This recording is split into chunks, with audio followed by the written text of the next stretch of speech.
Hello friends, எல்லாருமே எப்படி இருக்கீங்க? நான் நல்லா இருக்கேன், நீங்களும் நல்லா இருப்பீங்கன்னு நம்புகிறேன். வாங்க நம்ம இப்போ என்ன வீடியோன்றதை பார்க்கலாம். இது வரலட்சுமி நோம்புக்காக நான் கேஸ்லாம் க்ளீன் பண்ணி இது மாதிரி கோலம் போட்டு வச்சுருந்தேன். ஏற்கனவே நான் உங்களுக்கு வீடியோவில் சொல்லியிருப்பேன். அரிசி மாவும் மஞ்சள் கலந்து இந்த மாதிரி கோலம் போட்டால் பார்க்க ரொம்ப ப்ளெஸிங்ஸாக இருக்கும். நீங்களும் ட்ரை பண்ணி பாருங்கள். வரலட்சுமி நோன்பு இருக்கிறவங்களுக்கு தெரியும், இல்லாதவங்களுக்காக நான் சொல்கிறேன். சிம்பிளாக கூட நம்ம வீட்டில் கும்பிட்டுக்கலாம், ரொம்ப ரொம்ப நல்லது. உலைக்கு அரிசி வச்சுருக்கேன், இது கடலைப்பருப்பு வேக வச்சுருக்கேன். கொழுக்கட்டை பூர்ணத்துக்காக பருப்பு வச்சுருக்கேன். இப்போ சாம்பார் கொஞ்சம் ரெடி பண்ண போகிறேன். இப்போ நாங்கள் டே ஃபுல்லாகவே ஃபாஸ்டிங் இருப்போம். கூடவே இந்த டைம் என் பாப்பாவும் ஃபாஸ்டிங் இருக்கிறேன்னு சொல்லிட்டா. வாழைக்காய் பொரியல், ஒரு கதம்ப சாம்பார் வச்சாச்சு. தம்பி ஸ்கூல் போயிட்டான். பாப்பா மட்டும் லீவ் போட வச்சுட்டேன் நான். ஏன்னா எனக்கு கூட கொஞ்சம் பூஜை ரூம்லாம் ஹெல்ப் பண்ணுவா சொல்லிவிட்டு வடைக்கு மாவு அரைச்சாச்சு. அவர் ஆஃபீஸ் போயிட்டாங்க. ஸோ அப்பமே நான் சாமி கும்பிட்டுட்டு அவருக்கு லன்ச் கொண்டு போவேன். இந்த வாட்டி வேண்டாம் சொல்லிட்டாங்க, ஏன்னா சீக்கிரமாக வந்துடுவேன் அப்படின்னு சொல்லிவிட்டு.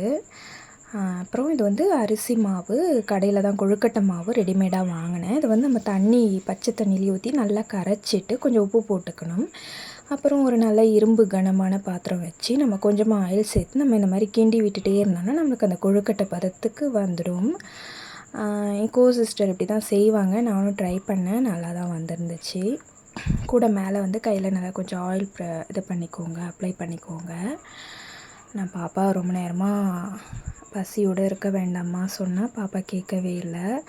அப்புறம் ஜூஸ் மட்டும்தான் குடிக்க வச்சேன். நானும் ஜூஸ் குடிச்சிடுவேன் எப்போவுமே, நான் ஃபுல் ஃபாஸ்டிங்காக இருக்க முடியாது.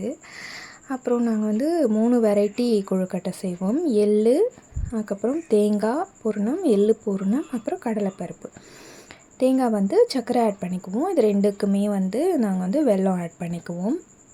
இவ்வளோ தான் கொழுக்கட்டை, வடை, பாயசம், அதுக்கப்புறம் சாப்பாடு, சாம்பார், பொரியல், அப்பளம் வறுப்பேன். நான் இந்த வாட்டி வறுக்கலை, ரொம்ப டைம் ஆகிடுச்சு எனக்கு இந்த வாட்டி.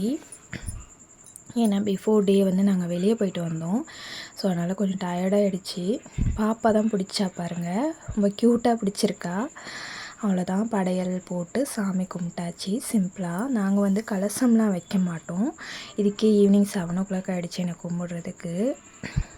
ஏன்னா ஃபோட்டோ மகாலட்சுமி ஃபோட்டோ வச்சு தான் கும்பிடுவோம். பழம்லாம் வச்சு குத்து விளக்கு ஏற்றி வச்சு கும்பிடுவேன்.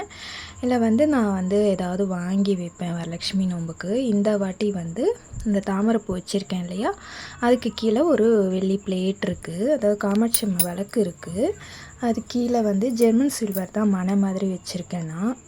இப்போ சரி சும்மா ஏதாவது வாங்கி வைக்கணுமே சொல்லிவிட்டு நான் இந்த பிளேட் வாங்கியிருக்கேன். அவ்வளோதான் என்னுடைய சிம்பிளான ஒரு வரலட்சுமி பூஜை. எப்படி இருக்குன்னு சொல்லுங்கள்.